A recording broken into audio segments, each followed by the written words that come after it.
దేవుని స్తోత్రం. మీ అందరికీ కూడా ప్రభు నామములో శుభవందనాలు. ప్రభునందు ప్రియులారా, హోషేయ గ్రంథం 11వ అధ్యాయం. ఇక్కడ మనం చదువుతున్నట్లుగా 11వ అధ్యాయం ఆరంభములోనే ఇశ్రాయేలు బాలుడై ఉండగా నేను అతని ఎడల ప్రేమ కలిగి నా కుమారుని ఐగుప్తు దేశములో నుండి పిలిచి తిని. ఇశ్రాయేలీలు, ఎఫ్రాయిము కూడా ఒక గోత్రం అందులో. కాబట్టి ఎఫ్రాయిము గాని ఇశ్రాయేలు గాని అన్నప్పుడల్లా, యూదా వారు అన్నప్పుడల్లా ఒకే జనాంగం ద్వారా వీరందరినీ ఉద్దేశించి దేవుడు సంబోధిస్తూ పిలుస్తున్నది ఏంటంటే, ఇదిగో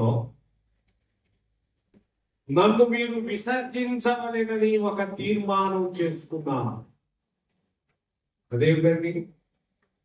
దేవుని వెంబడించాలని తీర్మానం చేసుకోవడం న్యాయం, కానీ దేవుని వెంబడిస్తానని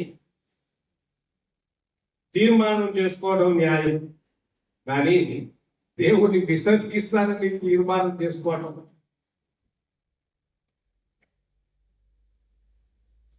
నెహెమ్యా గ్రంథంలో 7 పర్యాయములు ఒక తీర్మానము చేసుకున్నారు. మేము దేవాలయము విడిచిపెట్టాం, అర్పణలు తీసుకుని రాక విడిచిపెట్టాం, సునాద సంవత్సరము చేయకుండా మానము. మేము 7వ సంవత్సరం పొలములకు విశ్రాంతి, మా పనులకు విశ్రాంతి అని సునాద సంవత్సరం అంటారు. సునాదం అంటే 7 సంవత్సరాలకు ఒకసారి భూమిని కూడా వీలుగా వదలాలి. అప్పుడు మళ్ళీ ఆ సంవత్సరం పొలం అంతా బాగు చేసుకుని మళ్ళీ పంట మళ్ళీ వరుసగా పండిస్తుంది. అది సునాద సంవత్సరం అంటారు. అంటే భూమికి కూడా 7వ సంవత్సరం సెలవు ఇవ్వడం, విశ్రాంతి ఇవ్వడం. 7 రకాలైనటువంటి తీర్మానములు చేసుకున్నారు 10వ అధ్యాయంలో నెహెమ్యా గ్రంథంలో. మేము ఇలా తీర్మానం చేసుకున్నాం, ఇలా తీర్మానం, మందిరము విడిచిపెట్టాం, అదొక తీర్మానం. అమ్మా, మా దేవుని మందిరమును విడిచిపెట్టాం, ప్రథమ ఫలమును తీసుకుని రావటం కూడా మేము తీర్మానం చేసుకున్నాం. 7 తీర్మానాలు ఉన్నాయి అక్కడ. దేవుని ఆ 7 తీర్మానాలలో కూడా దేవుని సన్నిధిని, దేవుని యొక్క ఆజ్ఞలను, దేవుని యొక్క కట్టడలను, దేవుని యొక్క నియమ నిబంధనలను మేము అనుసరిస్తాము. హోషేయ గ్రంథం 11వ అధ్యాయంలో ఇప్పుడు చదువుతున్నామే, జనులు ఏమని తీర్మానం చేసుకున్నారు అంటే, ఏమండి, నన్ను విసర్జించవలనని తీర్మానం చేసుకున్నారు. దేవుణ్ణి విసర్జించాలని, దేవుని విడిచిపెట్టాలని తీర్మానం చేసుకున్నారు అంటున్నారు. ఏమండి, ఆయన విసర్జించాలని తీర్మానం చేసుకున్నారు. త్వరగా కానీ నేను దేవుని సన్నిధికి రాను, దేవుణ్ణి విడిచిపెడతా, గట్టిగా తీర్మానం చేసుకుంటారండి. అంటే ఎంత బుద్ధిహీనంగా ఉంటుందా మాట.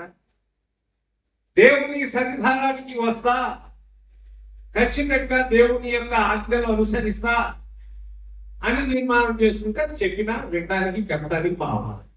వీళ్ళు ఏం చేశారు? నన్ను విసర్జించాలని జనులు తీర్మానం చేసుకున్నారు. చూసారా? చూడండి అమ్మా, మహోన్నతుని చూడవలెనని ప్రవక్తను పిలిచినారు. ఏమండి, చూచుటకు ఎవడునో కనీసం ప్రయత్నం కొట్టి మహోన్నతుని తట్టు చూడండి అని ప్రవక్తలు ఏం చేస్తున్నారు? మహోన్నతుని వైపు చూడండి.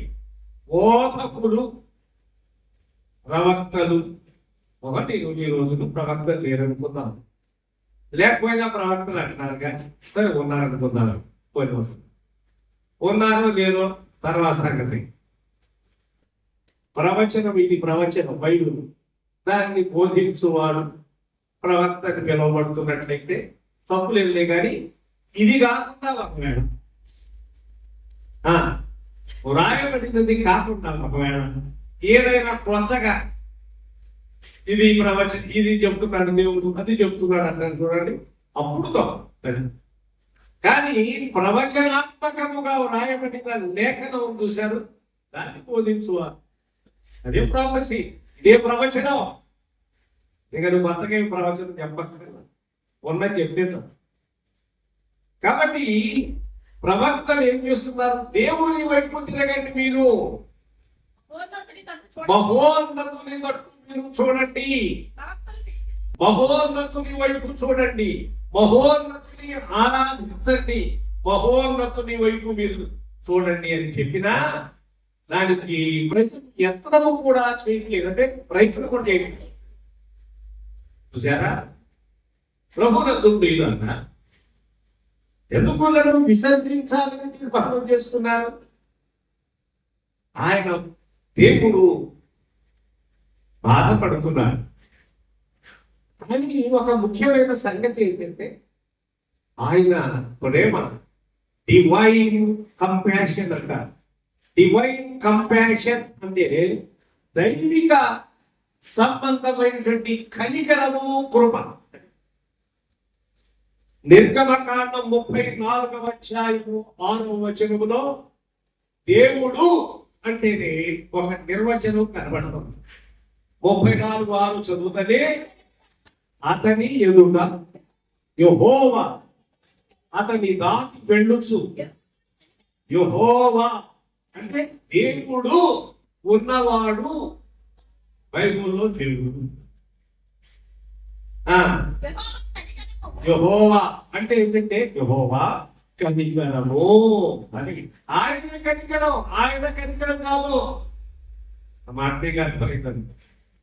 దేవుని వెలుగు వేరు, దేవుడే వెలుగు వేరు. దేవుడు ప్రేమ అంటే దేవుని ప్రేమ వేరు, అసలు దేవుని ప్రేమే దేవుడు. God is love. God's love way. దేవుని ప్రేమ కలువరి శిలువ ప్రేమ, దేవుని ప్రేమ. కాబట్టి విసర్జించిన నేను మిమ్మల్ని లోకమునకు, సైతానుకి లేక పాపములకు మిమ్మల్ని నేను విడిచిపెట్టాను. 2 ప్రశ్నలు ఉన్నాయి, అద్భుతమైన ప్రశ్న. How can I give you up అంటాడు. ఏ విధంగా నేను మిమ్మల్ని విడిచిపెడతాను, మర్చిపోతాను. దేవుడైనా నేను మిమ్మల్ని ఏ విధంగా విడిచిపెడతానో అంటాడు. కానీ మనం అయితే ఫలితం తేలిక ఆయన వదిలిపెట్టేందుకు పెద్ద వెనకట్టడం. చూసారా? నేనెట్లో నిన్ను విసర్జించదను ఒక మాట, అమ్మా, నేనెట్లు నిన్ను విడిచిపెట్టుదును 2 మాటలు. దేవుడు అంటున్నాడు తన ప్రజలను ఉద్దేశించి, మనమైనా సరే, నేనెట్లు మిమ్ములను విడిచిపెట్టేదను, నేనెట్లు మిమ్ములను విసర్జించాను. మనుషులు ఏమనుకుంటారు, మనం ఏమనుకుంటారు, ఇశ్రాయేలు ప్రజలు ఏమనుకున్నారు? ఒక తీర్మానం చేశారంట, పెద్ద మంచి తీర్మానం, మంచి పని చేస్తే తీర్మానం అంటారు. కానీ ఏ మాట ఏమండి? ఏం తీర్మానం? నన్ను విసర్జించమని నా జనులు తీర్మానం చేస్తారు. మళ్ళీ తీర్మానం చేశారు, నేను వెంబడిస్తానని తీర్మానం చేసినోడు చూశాను, కానీ విసర్జించాలని తీర్మానం చేసినోడు. అయినా కానీ దేవుడు నాకు చెప్పారు, డివైన్ కంపాషన్ అంటే దైవిక కనికరం, దయ. నాకు చదివే యెహోవా కనికరము, కాబట్టి దయ, దీర్ఘశాంతం, విస్తారమైన కృపా సత్యములు కలిగిన దేవుడైన యెహోవా.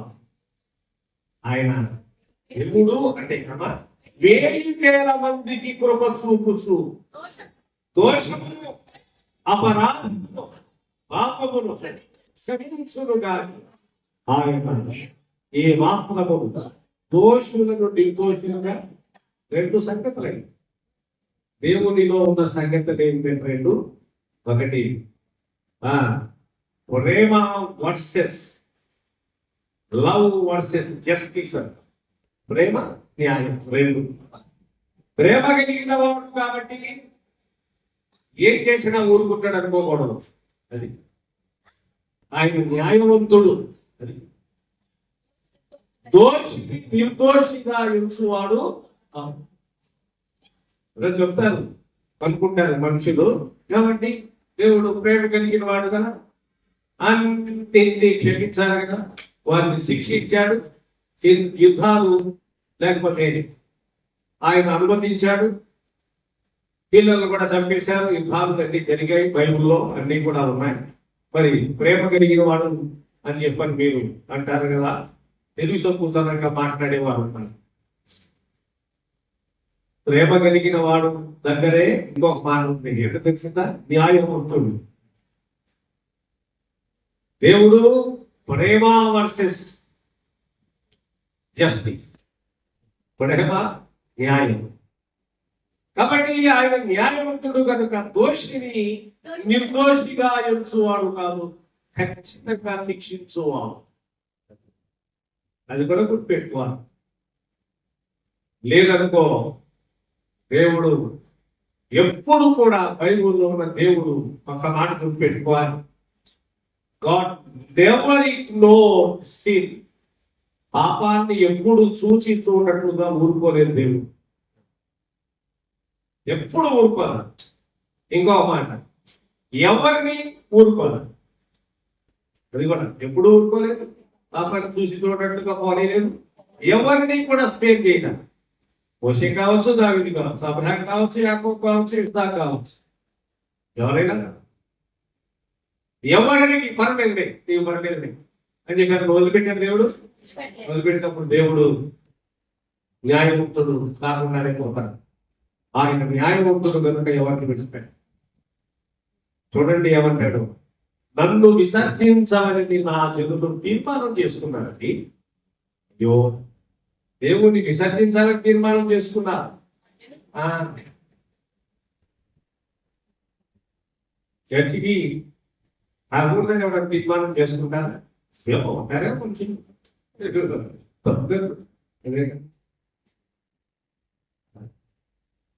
ప్రార్థన చేయకూడదని తీర్మానం చేసుకుంటారా? దేవుడు వచ్చి పడుతుంది. లేకపోతే ఎందుకంటే చూడండి, మహోన్నతుని తట్టు చూడవలని ప్రవక్తలు పిలిచినదో చూచుటకు ఎవడుతో యత్నము చిరి. ప్రవక్తలు ఏం చేస్తారు? మహోన్నతుని వైపు చూడండి, యేసయ్య వైపు చూడండి, శిలువ వైపు చూడండి, ఆయన శిలువ శ్రమ వైపు చూడండి, ఆయన వేదన అంతటిని కూడా చూడండి. ప్రవక్తలు ఏం చేస్తారు? ఆయన వైపు చూడండి. యెరూషలేము దేవాలయంలోకి 3వ అధ్యాయం అపోస్తలుల కార్యములు 3వ అధ్యాయం పెడితే మా తట్టు తేరి చూడమని అంటే, ఎందుకంటే యోహాను యాకోబు మా తట్టు తేరి చూడండి ఎందుకన్నారంటే, ఈయన ఈ పుట్టిని మొదలుకొని పుట్టివాడు అక్కడ శృంగారం అనే దేవాలయం దగ్గర కూర్చోబెట్టుతున్నాడు. పొద్దున్నే ఎవరో మోసుకొస్తున్నారు, పెడుతున్నారు. మా తట్టు తేరి చూడండి అని అర్థం ఏంటంటే, అతడేమో ఈయన దగ్గర ఏమైనా డబ్బులు తీస్తారేమో, ఎంత ఇస్తారో మాకు తెల్ల బట్టలు వేసుకుంటారు, బాగున్నారు, వీళ్ళు చూడడానికి బాగున్నారు, ధనవంతుల్లా కనపడుతున్నారు, ఏమన్నా ఎక్కువ ఏమన్నా ఇస్తారేమో అని అట్లా చూస్తున్నారు. చేతులు చూస్తున్నాడు ఏమో. అప్పుడు పేతురు అన్నాడు, ఇశ్రాయేలు అంతట పేతురు, వెండి బంగారము మా యొక్క దేవుడే మాకు కలిగినది నీకు ఇచ్చుచున్నాను. నజరేయుడైన యేసుక్రీస్తు నామములో లేచి నడు. ఇంకో మాట, పెద్ద విచిత్రమైన సంగతి చెప్తాను. అతడు బాగుపడిన తరువాత, స్వస్థపడిన తరువాత తల్లిదండ్రులు బాధపడతారా, సంతోషిస్తారా? మీరేమనుకుంటున్నారు? ఏమండి బాధపడతానండి. మళ్ళీ చెప్పాను ఎందుకో చెప్పండి. ఏ రోజు తీసుకొచ్చి మోసుకొని వచ్చి ఆడ కూర్చోబెట్టుకున్నారు వాటిని. సాయంత్రానికి అందరూ ఏదో డబ్బులు ఇస్తున్నారు, పెడుతున్నారు. మళ్ళీ సాయంత్రం వచ్చి వాటిని మోసుకుపోతున్నారు. ఇప్పుడు బాగుపడ్డాడు కాబట్టి రోజు తీసుకొచ్చి అక్కడ చేయడానికి కుదరదు. పోనీ బాగుపడినటువంటి వాడు ఒకవేళ పని చేస్తారంటే చెయ్యొచ్చు, చేయకపోవచ్చు, పని చేసిన డబ్బులు ఇవ్వకపోవచ్చు ఇంట్లో. అది వాళ్ళ తల్లి పెద్ద సంతోషం ఏమిటో. అలా కాకపోతే యోహాను సువార్త 9వ అధ్యాయంలో పుట్టు వాడిని యేసయ్య బాగు చేస్తే, అబ్బాయి ఎవరు బాగు చేశారా నిన్ను అని అడిగారు శాస్త్రులు, పరిచయం. ఒకసారి అన్నాడు, యేసు మనుషుడు ఉమ్మి వేసి ఆయన బురద చేసి తీసుకొచ్చి కళ్ళకు రుద్ది శిలోయమను కోనేటిపో అన్నాడు. ఉమ్మిలో మీకు తెలుసా? ఇప్పుడు ఏమన్నారు, వైద్యం తెలిసిందా? నీ కళ్ళు బాగా కనపడాలంటే పొద్దున్నే నోటి పాస్ లేదు, ఇలా తీసి కళ్ళకు రుద్దుకోవాలి. వద్దు అది మెడిసిన్. ఎవరుకున్నా పాసి నోట్లో కళ్ళుతో ఒకటి దాన్ని తీసి కళ్ళకు రుద్దుకుంటే నీ కళ్ళు బాగా కనపడుతుంది. అది యేసయ్య ఉమ్మిని వేసి ఏమన్నాడు తెలిసిందా? ఇదిగో అమ్మాయి కోనేటిలోకి వెళ్ళి కడుక్కోవాలి, కళ్ళకు రుద్దేసి. అదెక్కడ జరిగిందండి, ఇక్కడ జరిగింది బతుడు చెప్తాడు కదా వాదనలో. కాబట్టి అతను వెళ్ళి కళ్ళు కడుక్కున్నాడు, చూపు బాగా వచ్చింది. ఆయన అడుగుతున్నారు శాస్త్రులు, పరిశీలన అందరూ. ఏమన్నారు తెలిసిందా? ఎవరైనా బాగు చేసినాడు అంటే ముందన్నాడు యేసు నువ్వు మనుష్యుడు. మళ్ళీ అది రెండోసారి యేసు అనే ప్రవక్త అన్నాడు. మూడోసారి అన్నాడు ఎవరో నాకు తెలియదయ్యా, మీకు పొందాలను పిలుస్తారు మీరు. ఒకప్పుడు గుడ్డివాడను ఇప్పుడు చూస్తున్నారు. ఈ మధ్యలో 9వ అధ్యాయం 24వ వచనంలో తల్లిదండ్రులు అడిగారు. అడిగితే వాళ్ళేమన్నారు తెలిసిందా? అయ్యా మొదలుకుని మా పిల్లోడు గుడ్డివాడు, చూపు లేదు, చేయని ప్రయత్నం లేదు, చూపించని వైద్యం డాక్టర్ లేదు, ఏదో అంటే ఈలాగా చెప్పలేదు కనీసం. ఎవరిలాగా? ఆ పిల్లోడంటే పెద్దోడే, కొన్ని అంతలాగా చెప్పలేదు. ఏసోట ఒక ఆయన బాగు చేశాడయ్యా, ఆయనకి ఎప్పుడైనా నమస్కారం పెట్టుకోవాలి అనాలి కదా. వాళ్ళు ఏమన్నారు? వాళ్ళకి చెప్పు సంతోషం లేదు, ఎందుకని వాడు గుడివాడుగా ఉంటేనే వాళ్ళకి లాభం. ఎవరో డబ్బులు సహాయం చేస్తారు, ఇటు పని చేయకుండా కూర్చుంటాడు, గుడివాడు వెళ్ళిపోతాడు. ఆ వచ్చే డబ్బులు ఇటు తీసుకుంటారు, పోసుకుని వెళ్ళిపోతారు. ఇప్పుడు బాగుపడ్డాడు కాబట్టి ఇప్పుడు పని చేయాలి. పని చేసి ఇప్పుడు దాకా పని చేయలేక పని చేస్తాను పని చేస్తానో లేదు, పని చేసిన డబ్బులు ఇస్తానో లేదు ఇంట్లో. అందుకనే ఏమన్నా తెలిసిందా? వాడు వయసు వచ్చిన వాడు వాడిని అడగండి. వాళ్ళు చదువుతుంది 9వ అధ్యాయం యోహాను సువార్త 9:24. కావున తల్లిదండ్రులు వాడు వయసు వచ్చిన వాడు. ఇట్లా జరిగిందంటే అయ్యా, పుట్టింది మొదలుకుని గుడివాడు, కళ్ళు కనపడదు, వైద్యం లేదు, ఎరగని చోటు లేదు అని చెప్పాలి కదా. యేసు అనే ఆయన ఎవరో మనిషి అనుకోని అతను అన్నాడుగా, యేసు అనే మనుషుడు, యేసు అనే ఒక ఆయన బాగు చేశాడండి అని చెప్పరాదు, చెప్పట్లా. వాడు వయసు వచ్చిన వాళ్ళకి వాళ్ళకి అది ఇష్టం లేదు. మరి సూపరాటం కొందరు యేసు ప్రభువుని నమ్ముకుని తన జీవితాన్ని మార్చుకోవడం పక్కోడికి ఇష్టం లేదు. అది అంటే మతం మారాడు అంటాడు, వదిలేస్తాం. మన జీవితం మారింది, మనకి అలవాటు మారింది, దుర్మార్గపు మారింది అని ఒప్పుకో. ఒక గాడ్స్ వే మిషన్ అని ఆయన చాలా ఒక ఆయన ఉంటారు, పరిచర్య చేస్తారు. కారులో వెళుతూ ఎక్కడెక్కడ తిరుగుతూ పరిచర్య చేస్తూ ఉంటారు ఒక ఆయన. ఆ మిషన్ పేరు గాడ్స్ వే మిషన్. ఆయన చేస్తూ ఎక్కడో చోట ఒక రోడ్లో వెళుతూ ఇద్దరు వ్యక్తులు అడల్టరీ చేస్తున్నవా, వ్యభిచార వృత్తిలో ఉన్నటువంటి ఇద్దరు స్త్రీలను కనుగొని కారు అక్కడ ఆపి చేతిలో 2 కరపత్రికలు తీసుకువెళ్ళి చిన్న బైబుల్ కూడా తీసుకువెళ్ళి వారితో మాట్లాడుతున్నాను. ఒక మధ్య వయసు కలిగిన, ఇంకొంచెం కొద్దిగా ఇంకా తక్కువ వయసు కలిగిన 2 మన స్త్రీ, వాళ్ళతో మాట్లాడుతూ ఏమమ్మా ఇది మంచిది కాదు, పాపం పని, మీరు దీనివల్ల మీరు పడిపోతారు, ఇంకొకరు పాటు చేస్తారు, ఈ డబ్బు ఒకవేళ వస్తే రావచ్చు, 2 రోజులు బతుకుతారు, ఇట్లా కదా, ఓ పని చేసుకోవచ్చు కదా, హోటల్లో పని చేసుకోవచ్చు కదా, ఏమో పని చేసుకోవచ్చు కదా అని ఇట్లా మాట్లాడింది. మాట్లాడిన తర్వాత గడ్డి గారికి చాలాసేపు మాట్లాడిన తర్వాత వారికి ఒక మీకోసం మీకు ఇష్టమైంది ప్రార్థన చేస్తా, ఇష్టమైన వాళ్ళు కూడా స్పందించారు. మీరు ఎక్కడి నుంచి వచ్చారు? వాళ్ళిద్దరి పేరు, ఒక ఆమె పేరు వరలక్ష్మి, ఇంకొక ఆమె పేరు మహాలక్ష్మి. రైట్, మీకు ప్రార్థన చేద్దాం, మీరు ఈ వృత్తి మానేస్తారా? మంచిది కాదు, పాపం ఇది అని అంటే అన్నిటికీ తలవుతుంది. బయటికి ప్రార్థన చేద్దాం. ప్రార్థన చేసి వాళ్ళకి ఒక కొత్త నిబంధన చెలో ఒకటి ఇచ్చి, బైబుల్ ఇచ్చి, మరి ఇప్పుడు నుంచి మీరు నవ్వే లెక్కైతే చేసుకుని ఈ వృత్తి, ఈ పాపాన్ని వదిలిపెట్టిపోయి ఏదో పని చేసుకుంటానికి మీరు తీర్మానం చేస్తున్నారా? వెళ్ళిపోయారు. అప్పుడు వెళ్ళిపోయారు. ఎందుకు మీరు ఈ వృత్తి చేస్తున్నారు? ఏమోనండి, కేవలం ఆ బాకీలు ఉన్నాయి, బాకీలు ఉంటే ఈ పని చేస్తా,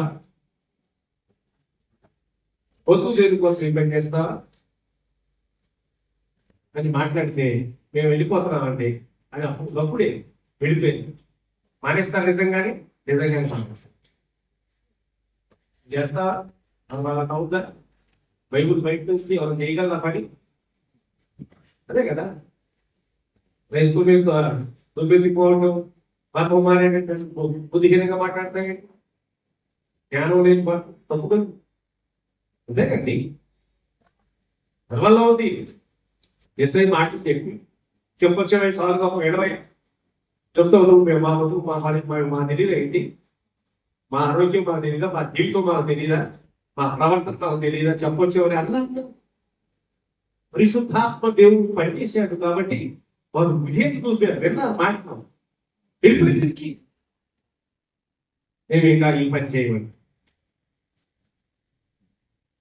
ఈ వాళ్ళు పాపం చేయమని వాళ్ళు వదిలేసి వెళ్ళిపోయారు. అక్కడ దానికోసం మాట్లాడాలి. కేవలం ప్రార్థన పోతుంటే మతంలో ఒక విడిపోయాడు అంటారా? మార్చేసేటంటారు. తప్పు కదండి. ఒడివాడు తన చూపు పొందడం తల్లిదండ్రులకే పెద్ద ఇష్టం లేదు. ఒడివాడు తన కాళ్ళు భాగం తల్లిదండ్రులకే ఇష్టం. ఎందుకని వాడు అట్లా ఉంటే వీడు బాగుపడతాడు అని. వాడు అలా ఉన్నాడు అనుకోండి, ఎంతకాలం వీళ్ళు పని జరుగుతావు. ఒక పాపం ఒకవేళ మార్పు చెందితే పక్క వాళ్ళకి ఇష్టం ఉండదు. ఎందుకంటే వాడు అట్లానే పోవాలి. శరీరానికి ఇష్టం ఉండదు. జనులు నన్ను విసర్జించమని తీర్మానం చేశారు. నేను మాత్రం వారిని విసర్జిస్తాను. నేను ఎలా విడిచిపెడతాను నా ప్రజలు అంటాడు దేవుడు. నువ్వు వదిలిపెట్టినా కానీ ఆయన వదిలిపెట్టడం అది కదా. ఎందుకు తెలిసిందా? ఆయన మనను సృజించినవా, మన తండ్రి. పిల్లలు తల్లిదండ్రులను వదిలేస్తారు. తల్లిదండ్రులు పిల్లల్ని అంత తేలిగ్గా వదలను. వాళ్ళ హృదయంలో ఎప్పుడు ఒక దూరం అయినా, ఒకవేళ స్థలం విషయం అంటే కొంచెం దూరంగా ఉన్నా, వాళ్ళు కావాల్సి పిల్లలు వెళ్ళిపోయినా తల్లిదండ్రులు ఏ రోజు వీళ్ళు తింటున్నప్పుడు, ఏదో ఒక మంచి పదార్థం తింటున్నప్పుడు, వండుకున్నప్పుడు ఒక పదార్థం వాళ్ళు గుర్తొస్తుంది. వాళ్ళకి ఇష్టం కదా ఇది అని చెప్పి పిల్లలకి కావాలి ఉండకపోవచ్చు. అది ఎందుకంటే ఆయన దేవుడు కూడా మన పని అది కదా. ఆయన ఎప్పుడు గుర్తొస్తున్నాడు, ఎప్పుడు మర్చిపోవాలి. కాబట్టి సంపూర్ణ పెళ్లి కట్టు చూడమని ప్రవక్తలు విధించినాను. తూచుటకు ఎవటను ప్రయత్నం కూడా యత్నము అంటే ప్రయత్నం. How can I give you, నేను నిన్ను ఎలా మర్చిపోతా, వదిలేస్తా, విడిచిపెడతా.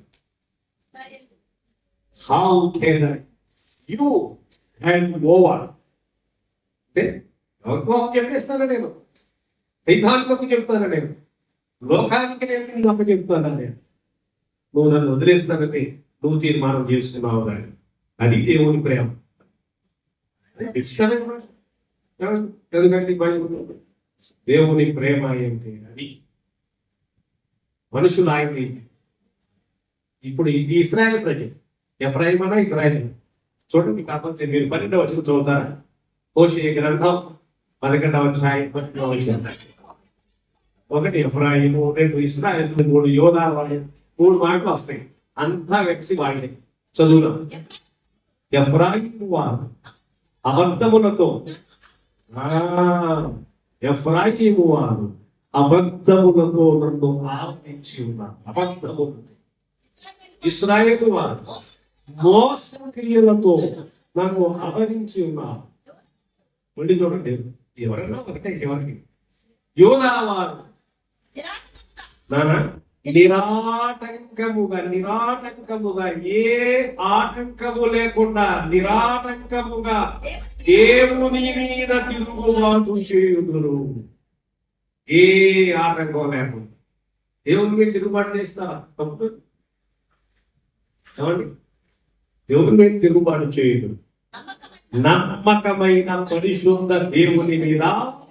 అది దేవుడు నమ్మకమైన పరిశుద్ధ దేవుడు అని తెలియతక్కుదని మాట్లాడి జ్ఞానమే ఉంటారు. బైబుల్లో దేవుడు ఇట్లా చేస్తాడు, అట్లా చేశాడు, తెలియక నమ్మకమైన పరిశుద్ధమైన దేవుడు అని బైబిల్లో ఉన్న దేవుడు నమ్మకమైన పరిశుద్ధమైన. ఎంత చక్కటి మాట. ప్రేమ చూపటం విషయంలో ఆయన నమ్మకమైనటువంటి పరిశుద్ధమైనది. శిక్ష విధించడం విషయంలో ఆయన నమ్మకమైన పరిశుద్ధమైనది.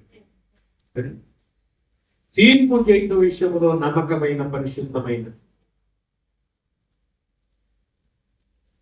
కాబట్టి దేవుని దగ్గర ఇది ఇట్లా చేసేవేంటండి, అది అట్లా చేసేవేంటండి మనం మాట్లాడతాను కుదురుతా. ఎందుకని కుదరదు అంటే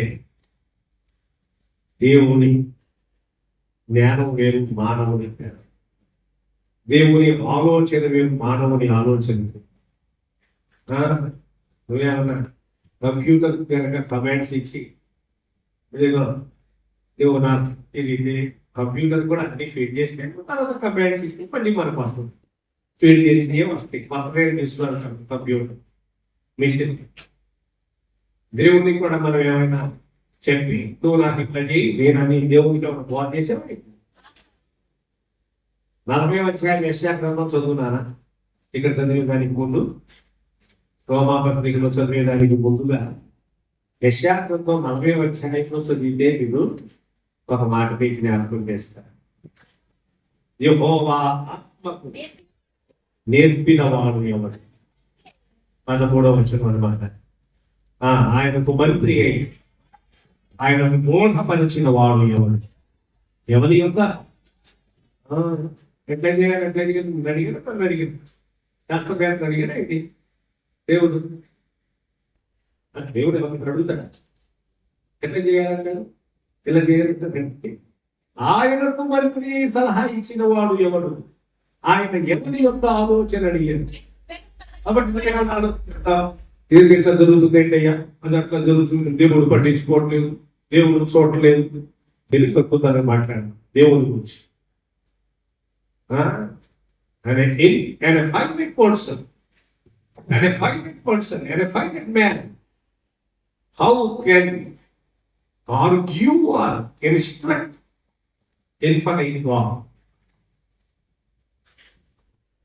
మనిషి అంతంత మాత్రమైనటువంటి వాడు, అంతలో కనబడి అంతలో మాయమైనటువంటి మనిషి అనంతమైన దేవుని, నిత్యమైన దేవుని నువ్వు ఇలా చెయ్యి, అలా చెయ్యి, ఇలా చేయలేదండి అని అడుగుతానికి నీకు హక్కు ఉందా? ఏ మనిషికి? నువ్వేమన్నా దేవునికి ప్రాణం పెడితే అడగచ్చు. మన కోసం మనకి ప్రాణం పోసిన వాడు మన కోసం ప్రాణం పెట్టిన వాడిని అడగటానికి లేదు. నువ్వేమన్నా దేవునికి ఒకవేళ ప్రాణం పోసి అక్కడ పెడితే గుళ్ళో ఎందుకు చేయలేదని అడగడానికి నీకేమో ధైర్యం ఉందేమో తెలియదు మనకు కావడం. కానీ ఈయనేమో మట్టితో మానవుని నిర్మించి ప్రాణం పోశారు. కాబట్టి ఆయన మళ్ళీ ప్రాణం పెట్టాడు మన కోసం. ఆయన దగ్గర ఏమని చెప్తాం? ఎవరి వద్ద ఆయన ఆలోచన అడిగానో ఆయనకు వివేకము కలుగ చేసిన వాడు ఎవరు? న్యాయమును గూర్చి ఆయనకు నేర్పిన వాడు ఎవడు? ఆయనకు జ్ఞానమును అభ్యసింపజేసిన వాడు. యేసు ప్రభు వారు లూకాసు వార్త 2వ అధ్యాయంలో యేసు ప్రభు వారు శాస్త్రులు, పరిసయ్యులు, మత నాయకుల మధ్యలో కూర్చుని ఏం స్కూల్కి పోలేదే ఈయన, ఎక్కడ నేర్చుకున్నాడు జ్ఞానం? 12 ఏళ్ల వయసులో ఎక్కడ స్కూల్కి పోలేదు? నేను ఎక్కడి నుంచి వచ్చింది ఇంత జ్ఞానం? మత నాయకులు, పెద్ద వయసు కలిగిన వారు, తలలు పండిన వారు వారి మధ్యలో కూర్చుని వారు ప్రశ్నలు అడుగుతున్నారు, వారికి ప్రశ్నలు అడుగుతున్నారు. యేసయ్య వారుడుగా ఉన్నప్పుడు ఈయన వారిని ప్రశ్నలు అడుగుతున్నారు, వారేం చెప్పట్ల, వారు ప్రశ్నలు అడుగుతున్నారు, ఈయన జవాబు చెబుతున్నాడు. ఎక్కడి నుంచి వచ్చింది నీ జ్ఞానం? ఆయన మాటలు వినిన వారందరూ అమ్మా ఆయన ప్రజ్ఞకును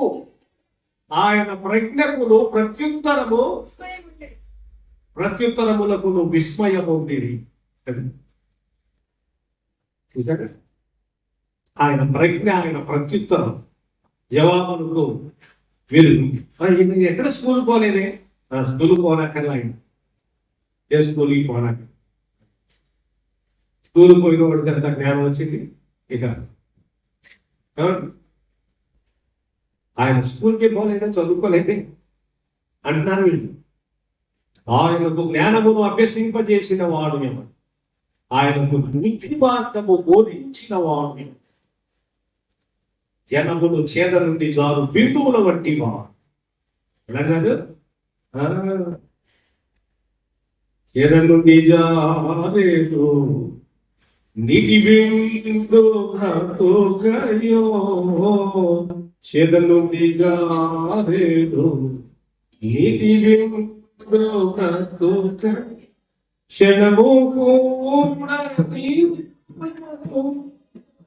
గాలిలో క్షణము గాలిలో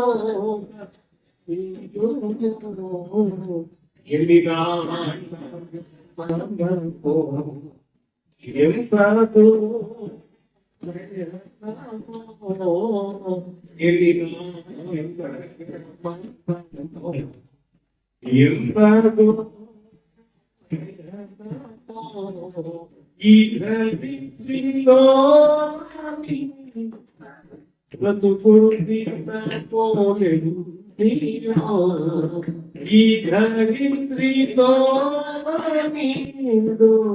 బ్రతుకుడు దినపోలేదు.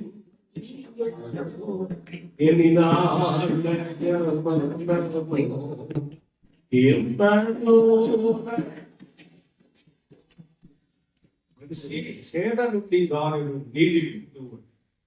దగ్గర ఇదేందుకు చేశావు, అది ఎందుకు చేసావు అని అడుగుతారు దేవుని. నీకున్న జ్ఞానం ఇది లేకుండా పోయింది. బుద్ధిహీనంగా దేవుని ప్రశ్నించు.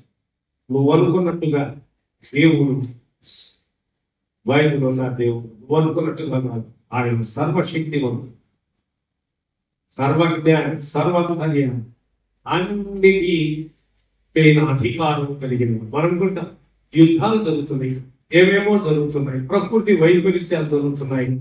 కాబట్టి దేవుడే ఏం చేస్తున్నాడు? కూర్చున్నాడు. కూర్చొని చూస్తున్నాడు. బుద్ధిహీనంగా మనుషులు ఒప్పందాలు ఉన్నాయి, దేశానికి మధ్యలో ఒప్పందాలు ఉన్నాయి, ఒక సరిహద్దులు ఉన్నాయి. మనుషులు బుద్ధిహీనంగా జ్ఞాన రాహిత్యమును బట్టి ఎవరు సరిహద్దులు కోసరము లేకపోతే ఇంకోటి కోసరము ఇంకో కోసరము మనుషులు యుద్ధం చేయడానికి, దేశానికి కీడు కలుగు చేయడానికి, నష్టం కలుగు చేయడానికి మనుషులు ప్రభుత్వాలు లేక రాజ్యాలు ఎగబడుతున్నాయి. దానివల్ల ఎంత నష్టం వస్తుందో ఇది దేవుడు కోరుకున్న సంగతి కాదు. శాంతి సమాధానంతో ఉండాలని దేవుడు కోరుకున్నాడు. నువ్వేమో యుద్ధం చేస్తున్నావు. దేవుడు ఏం చేస్తున్నాడంటే చెప్పండి, అంతే కదా.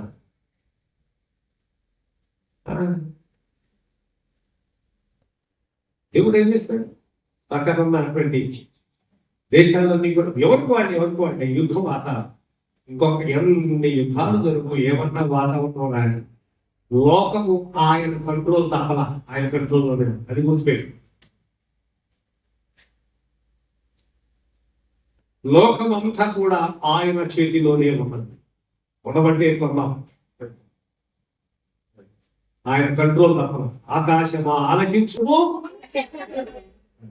పిల్లలను పెంచి పెద్ద చేసింది కానీ వీరు తిరుగుబాటు చేస్తారు. ఆకాశం బాగానే, ఆకాశము భూమి గాలి నీరు వంటి పంచభూతములన్నీ నా మాట వింటున్నాయి. ఇక్కడికి సముద్రం ఆగమంటే అయింది, లేదా మొత్తం కొట్టుకుపోదు. అంతే కదా. సముద్రమునకు ఆనకట్ట వేసిన వాడు దేవుడు. ఇక్కడికే హద్దు నీది. నువ్వు వేస్తావా సముద్రం? కాలం గట్టికి గొడవైన కాలం చేయలేక కొట్టుకుపోయింది. గొడవైన కాలం కొంచెం ఇంకా గడ్డు వేయలేవు కానీ నువ్వు. అదే కదా, దేవుడు సర్వశక్తివంతుడు. ఆయనకేమో చెప్తా. ఇక్కడ ఉందో వాటి మనిషే వెంట్ల, మనిషే తిరుగుబాటు చేస్తున్నారు. మనం చేస్తుందండి. అయినా కానీ దేవుడి నియంత్రణలు అన్నీ ఉన్నాయి. దేవుడు సమాధానం కోరుకుంటున్నాడు. భూమి మీద యుద్ధాలు, వాతావరణం, భయంకరమైన పరిస్థితులు, ప్రకృతి వైపరీత్యాలు ఇవన్నీ కలగాలని దేవుడు కోరుకుంటున్నాడు. మనిషి చేసిన దాన్ని బట్టి ఇవన్నీ కూడా వస్తాయి. మానవుని స్వయం తాపరాలు, మానవుని మొదటి నుంచి వచ్చింది తిప్పలు. ప్రకృతి అంతటిని ఏర్పాటు చేసి ఆదాము హవ్వలను సమస్తము ఏలమన్నాడు. అందరూ ఇప్పుడు ప్రకృతికి మనిషి లోబడిపోయాడు కాబట్టి ప్రకృతి మనిషిని ఏలం. అన్నిటి మీద దేవుడు సర్వాధికారం ఇచ్చాడు మానవుడు. ఆయన దంపతులు తిరగబడి పరిస్థితి ఏం చేస్తాం అంతే. మళ్ళీ క్రొత్త ఆకాశము క్రొత్త భూమి వచ్చేంత వరకు అంతే. అంతగా నేను క్రొత్త ఆకాశమును చూసి క్రొత్త భూమి, అందులో నీతి నివసించు. ఈ పాపం లేదు, ఈ అధికార దాహం లేదు. వాడిని చంపడానికి, వీళ్ళని చంపడానికి, రాజ్యం ఆక్రమించుకోవడానికి ఇవన్నీ గొడవలు లేవు. ఒక నూతనమైన రాజ్యం రాబోతుంది. అది ప్రకటన గ్రంథం 20వ అధ్యాయంలో. నానా క్రొత్త ఆకాశము క్రొత్త భూమిని సూచించింది. మొదటి ఆకాశం మొదటి భూమి గతించిపోవడం, సముద్రం ఇక లేదు, మరియు నేను నూతనమైన యెరూషలేము అను ఆ పరిశుద్ధ పట్టణం తన భర్త కొరకు అలంకరింపబడింది. కుమార్తె అని అది చూసారు. అప్పుడు దాకా ఎన్ని గొడవలు వెళ్ళేది ఎంత చేసిన మనుషులు. ఏమండి, ఎందుకంటే మనుషులు దేవుని మీద తిరుగుబాటు చేశారు, దేవుణ్ణి విసర్జించారు, దేవుణ్ణి తృణీకరించారు. నువ్వు నా కొంత పో ఎడబోతా, దేవుని రోజు మీరు ఎడబోతా ఎక్కడికి పో, ఆయన విడిచి ఎక్కడికి పో. ఆయన ఆత్మను విడిచిపెట్టి 139వ కీర్తన అన్నమాట.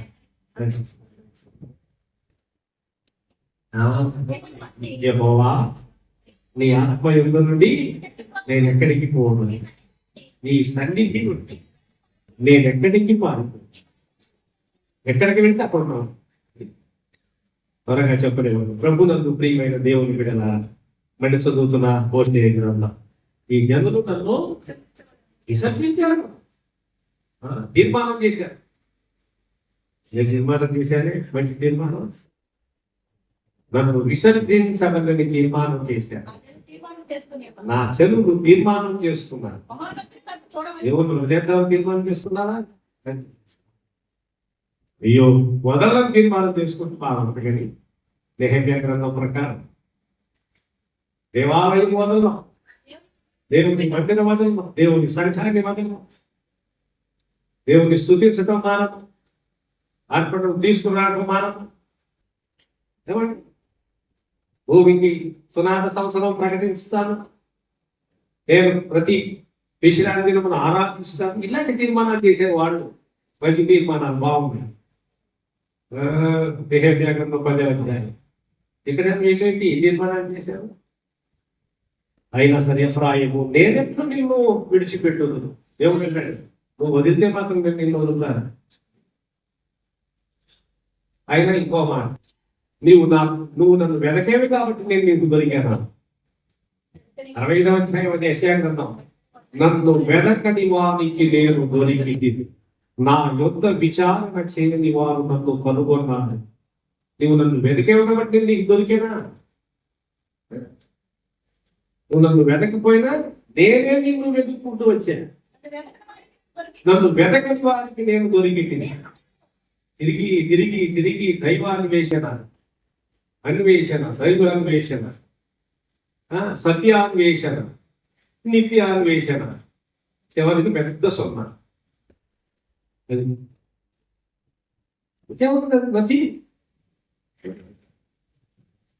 మనిషి లోకం కొందరు తెలుగులో అంత సత్యాన్వేషణ అండి. జ్ఞానవాదం అని నాస్టిసిజం అంటారు. కొందరు జ్ఞానవాదం అంటే వాళ్ళ జ్ఞానం జ్ఞానం అండి, జ్ఞానం తెలుసుకోవాలి జ్ఞానం.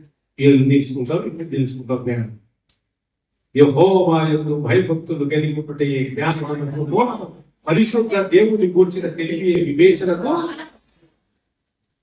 గొప్ప మనుషులు జ్ఞానం ఇదొక వాదం అన్నమాట. జ్ఞాన మతం, నాస్టిసిజం ఇదొక మతం. మతాలు ఇదొక మతం. మతమే తప్పు, ఇది కూడా తప్పేంటి. నేనంత తేలిక నమ్మనండి. తెలుసుకోవాలి, నువ్వు తెలుసుకుంటానేమో వెళ్ళిపోతావు.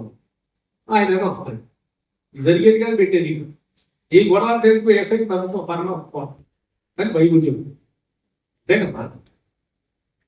ఆయన ఇప్పుడు వచ్చిన పర్లో మనం ఇప్పుడు వెళ్ళిపోయిన పర్లం అన్వేషణ. ఇప్పుడు అంటున్నాను చూడండి, ఇప్పుడు విడిచిపెడతాను ఎఫ్రాయిము, నేను నిన్ను విడిచిపెట్టు. ఇశ్రాయేలు, నేను ఎట్లు విసర్జింతును. రెండు స్థలాల పేరు చెప్పాను నేను. వారికి చేసినట్లుగా నేను మీకు చేస్తాను. అది కాబట్టి ఇప్పుడు మన దైనందిన విశ్వాస జీవితం దేవుడు ఎన్నడూ కూడా ఆయన విసర్జించువాడు కాదు, విడిచిపెట్టువాడు కాదు. మనం కూడా ప్రార్థన చేస్తున్నాం చాలా సంగతులు.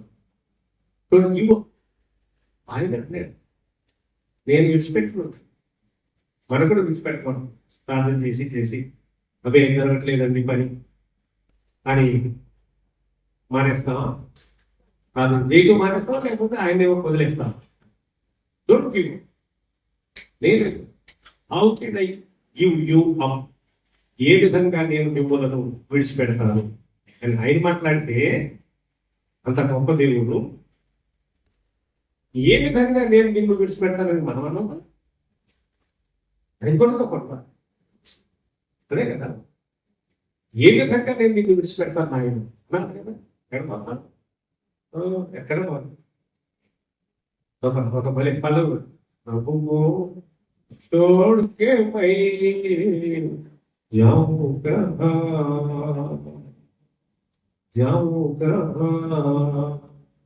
यीशु को छोड़कर मैं रहूंगा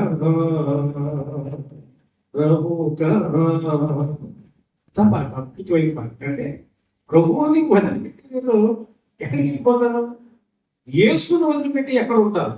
అది ఆయన్ని వదిలిపెట్టి ఎక్కడ పోతా? तेरी आत्मा को छोड़ के जाऊं क्या? నీ ఆత్మ వదిలిపెట్టి ఎడపోతాడు ఆయన. 199 అద్భుతమైన పాట. నీ ఆత్మ వదిలిపెట్టి ఎక్కకపోతాడు. నీ సన్నిధి వదిలిపెట్టి ఎక్కడ బతుకుతాడు. వదిలేకున్నావు చేసే వదిలి వాడు బతుకుతాడు. రెండో తారీఖు ప్రభు నన్ను ప్రియమైన దేవుడు, నేను నిన్ను వదలమంటాను. నేను నిన్ను వదలను, విడిచిపెట్టు. ఎలా వస్తుంది? శ్రీకాంత్ ఎలా వదిలిపెట్టు. నేను నిన్ను కొని సంపాదించాను, నా రక్తముతో నేను మిమ్మల్ని కొన్నాను. వెళ్ళట వదిలిపెడతాను. ఆయన కంటే నేను నిన్ను వదిలేస్తాను. దేనికి మాట్లాడుతున్నా? ఎస్ఐ యారంటే ఎవరు విడిచిపెట్టిన ప్రభువుని వదిలేసినోడు ఎవ్వరు కూడా ఏం సాధించాల. ఆయన వదిలిపెట్టుకుంటాం కనుక ఈ పునరుద్ధానంలో ఎంత ప్రేమ కలిగిన దేవుడు ఏమంటున్నాడంటే, నేనెట్లు నిన్ను విడిచిపెడతా. రెండే రెండు మాటలు, నేను నిన్ను విసర్జిస్తాను. దేవుడు మనల్ని విడిచిపెట్టడు, విసర్జి. కనుక మనము కూడా మనం కూడా దేవుని విడిచిపెట్టాలి. ప్రార్థన చేయడం మానేయాలి, దేవుని సన్నిధి రావడానికి మానేయాలి, ఆయన విడిచిపెట్టాలి. ఏ నాడు కూడా కళలో కూడా నిజంగా కాదు, కళలో కూడా ఆలోచన చేయి, ఊహించు. తప్పు పెద్ద తప్పు. పునరుద్ధానం ఇశ్రాయేలు ప్రజలు, ఎఫ్రాయిమీలు లేకపోతే యోదావా ఎవరైనా ఒకటే చూడండి, వారిని నేను విసర్జించు. మోసముతో నన్ను వారు ఆవరించి ఉన్నాను, అబద్ధంతో నన్ను ఆవరించి. ఇంకో మాట అంటే నిరాటంకముగా తిరుగుబాటు, నిరాటంకముగా దేవుని మీద తిరుగుబాటు. అలా కాకుండా మనము నిరాటంకంగా దేవుని సేవించి, నిరాటంకముగా దేవుని వెంబడించి, సత్యముతో ఆరాధన. సమరీ స్త్రీతోటి ఎస్ఐ అన్నారు, దేవుడు అమ్మా, దేవుడు ఆత్మ కనుక ఆయన ఆరాధించు వారిని ఆత్మతోనూ సత్యముతోనూ ఆరాధన. ఆ కాలం వచ్చి ఉన్నది, ఇప్పుడే వచ్చి ఉన్నది. కనుక భయంకరమైన దినాల్లో ఉన్నాం. జాగ్రత్తగా మనం ప్రభువుని ప్రేమించి ఆయన స్తుతిస్తూ ఉండాలి. ఏదన్నా ఎట్లన్నా ఉన్నాయని చదువుతూనే ఉంటాయి. ఇంకా మంచి దినములు మనం చూస్తామంటే చెప్పలేదు, ఏమో తెలియదు.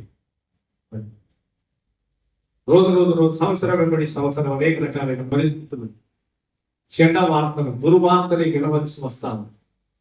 బాగా ఆప్తులైనటువంటి వారు, తెలిసిన వారు, ఇక్కడ వారు, సమీపస్తులు, దగ్గర వారు, మన దేశంలో జరుగుతున్న సంగతి ఇవన్నీ కూడా మనం చూస్తున్నప్పుడు ఎక్కడ కూడా మంచి వాతావరణం లేదు. అందుకని ఎక్కువగా దినములు చెడ్డమని ఆ రోజు అన్నప్పుడు 2000 సంవత్సరాల కింద దినములు చెడ్డమని వాళ్ళంటాకి గట్టిగా ఒప్పుకోవాలి కదా. దినములు చెడ్డవి కనుక సమయంలో కోరి సవినియోగం చేసుకోవచ్చు. జ్ఞానుల వల్ల అప్పుడు చెప్పిన మాట కాదు, ఇప్పుడు కూడా ఇంకా దినాలు ఇంకా చెడ్డ అంటే. అందుకని మీ ఎవరన్నా కలుపు, అమ్మో ఆ రోజులు మంచి అండి జరిగిపోయింది కాబట్టి.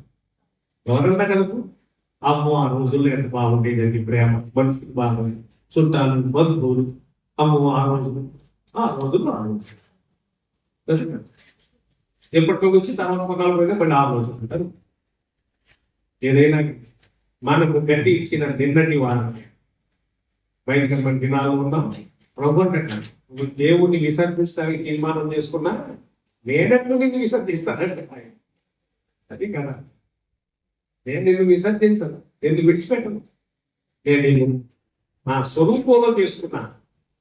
బైబుల్లో ఉన్న దేవునికి మానవునికి ఉన్న సంబంధం. నువ్వు అక్కడ ఇష్టం లేకపోతే వదిలేస్తావు. ఒక ఆయన ఎవరు ఇంకో చోట పోతాం, అక్కడ కూడా కాకపోతే ఇంకో చోట పోతాం, గడకన్నా పోతాం. కానీ బైబుల్ దేవుడు అంటే నువ్వు నన్ను వదిలినా నేను నీకు అన్నాను. ఇదే ట్రెండ్ బాబు. ఇట్లా పట్టించుకున్నాడు.